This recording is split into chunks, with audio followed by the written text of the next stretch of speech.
pasar adalah pusat kehidupan masyarakat. Hari ini cukup satu klik, barang datang ke rumah.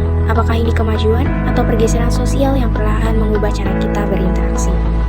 Menurut berbagai survei, transaksi e-commerce di Indonesia terus meningkat setiap tahun. Sementara, sebagian pedagang pasar mengeluhkan penurunan pembeli. Saat ini kami sudah berada di Pasar Kelapa II dan dengan bersama narasumber oleh Ibu Ibu Naila. Jadi Ibu, pertanyaannya, sudah berapa lama Ibu berjualan di pasar ini? Kurang lebih 14 tahun. Wow. Apakah selama waktu tersebut Ibu pernah mengalami perubahan besar dalam Pasti perubahannya semenjak mulai berubah itu COVID. Tapi yang lebih parahnya ini sekarang nih online gitu. Jadi COVID itu cuma berapa bulan aja sementara gitu, 3 apa 4 bulan aja gitu efeknya gitu. Tapi pas abis COVID itu online tuh merajalela sampai sekarang. Jadi makin tiap tahun itu tuh makin menurun omsetnya. Sampai COVID itu tuh kita menurunnya 50-50 ya, 50 gitu. Tapi sekarang itu tuh kita menurunnya bisa sampai 80% loh. Sebenarnya saya nggak mau berucap ya, takut soalnya ucapan itu doa. Tapi faktanya begitu. Ini sebenarnya kita ini mati suri loh. Bapak Effendi. Ya. Nah, jadi ada beberapa pertanyaan yang ingin saya tanyakan, Pak. Ya. Yang pertama itu, sudah berapa lamakah Bapak berjualan di pasar ini? Udah lama, hampir 10 tahun lah. Oh, hampir 10 tahun aja ya. Kemudian pertanyaan selanjutnya, sejak berkembangnya marketplace dan belanja online, bagaimana perubahan jumlah pembeli yang Bapak rasakan? Wah, sangat turun gratis, 90% ada itu, menurun omsetnya. Nah, Kakak, saya ingin bertanya kepada Kakak, apakah Kakak sering belanja tradisional atau belanja online? Jadi saya itu cenderung lebih suka untuk belanja secara online. Apa alasan utama Kakak dalam memilih berbelanja online? Jadi kalau untuk alasannya itu yang pertama, di toko online itu tentunya harganya itu lebih terjangkau, terus lebih praktis juga. Apakah menurut Kakak kebiasaan berbelanja online itu dapat mempengaruhi interaksi sosial Kakak?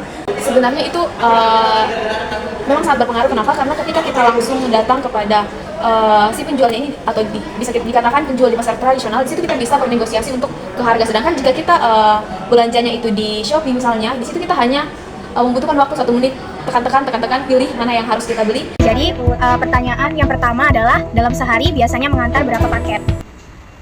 Kurang lebih 90 sampai 100. Oke, yang kedua, apakah jumlah paket meningkat dalam beberapa tahun terakhir? Kalau meningkat pesat sih Mbak kalau di tahun ini daripada tahun sebelumnya. Menurut Masnya nih, kenapa belanja online semakin banyak diminati oleh masyarakat? Karena banyak diskon potongan harganya itu lebih besar Mbak daripada belanja di pasar. Pertanyaannya, apakah Ibu lebih sering ke pasar tradisional atau Ibu lebih sering ke belanja melalui media online, entah itu Shopee ataupun apapun itu, dan apa alasannya, Bu? Kalau saya lebih sering ke tradisional karena bisa lebih lihat barangnya langsung, tahu bagus enggaknya. Menurut Ibu, seberapa besar sih pengaruh dari media online dalam belanja terhadap pasar tradisional menurut Ibu? Kalau online itu mungkin sangat-sangat mempermudah gitu. Kalau untuk yang mungkin di pasar tradisional nggak ada, kita bisa cari di online gitu. Nah, pertanyaan yang pertama adalah, mengapa Kakak memilih berjualan melalui marketplace dibanding membuka toko fisik? Jelaskan faktor utama seperti perbandingan modal awal, biaya operasional, serta kemudahan menjangkau konsumen. Jadi saya memilih berjualan melalui marketplace dibanding membuka toko fisik karena faktor modal itu dan efisiensi operasionalnya. Membuka toko fisik dibutuhkan biaya yang lebih besar dan pastinya bisa seperti menyewa tempat dan karyawan juga, listrik. Sedangkan melalui marketplace saya bisa memulai dengan modal yang jauh lebih kecil. Selain itu, marketplace juga memungkinkan saya menjangkau konsumen dari berbagai daerah tanpa harus memiliki toko secara langsung, sehingga peluang penjualannya itu menjadi lebih luas. Pasar tradisional sejak dahulu tidak hanya berfungsi sebagai tempat transaksi ekonomi, tetapi juga sebagai ruang interaksi sosial masyarakat.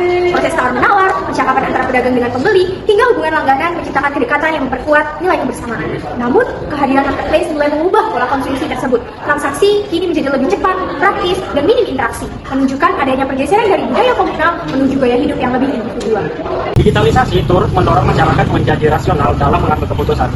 Harga yang lebih murah, promo menarik, peluang pembeli, serta kemudahan akses membuat efisiensi menjadi pertimbangan utama dibandingkan dengan relasi sosial. Fenomena ini mencerminkan karakter masyarakat modern yang lebih mengutamakan kecepatan dan kenyamanan. Pasar tradisional kini mengalami banyak sekali tantangan, mulai dari bagaimana mereka bisa bersaing melalui harga, bersaing melalui produk, bahkan bersaing melalui jasa pelayanan yang mereka lakukan. Kondisi ini tentunya membuat pasar tradisional semakin terdesak oleh adanya kemajuan. Pertanyaannya, apakah kemajuan itu harus selalu menggantikan yang lama, atau kedua-duanya bisa saling mengakomodasi dalam memajukan pertumbuhan ekonomi? Meski demikian, kemajuan teknologi tidak hanya membawa manfaat seperti membuka peluang usaha, memperluas pasar UMKM, dan menciptakan lapangan pekerjaan baru, tetapi juga menghadirkan konsekuensi sosial. Berkurangnya interaksi tatap muka berpotensi melemahkan solidaritas sosial, serta perlahan menggeser budaya ekonomi lokal yang lama menjadi identitas masyarakat. Di sisi lain, generasi muda berperan sebagai agen perubahan yang mendorong percepatan transformasi ini.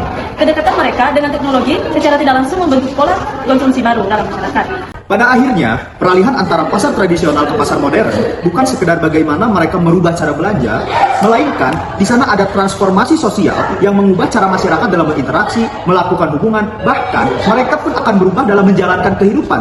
Sehingga tantangan ke depan bukan lagi bagaimana masyarakat itu memilih antara pasar tradisional atau pasar modern, tetapi bagaimana cara masyarakat menyeimbangkan antara pasar modern dan pasar tradisional tanpa menghilangkan nilai-nilai sosial yang telah lama mengakar. Di tengah kemudahan digital, pertanyaannya bukan hanya di mana kita berbelanja, tetapi nilai apa yang ingin kita pertahankan sebagai masyarakat.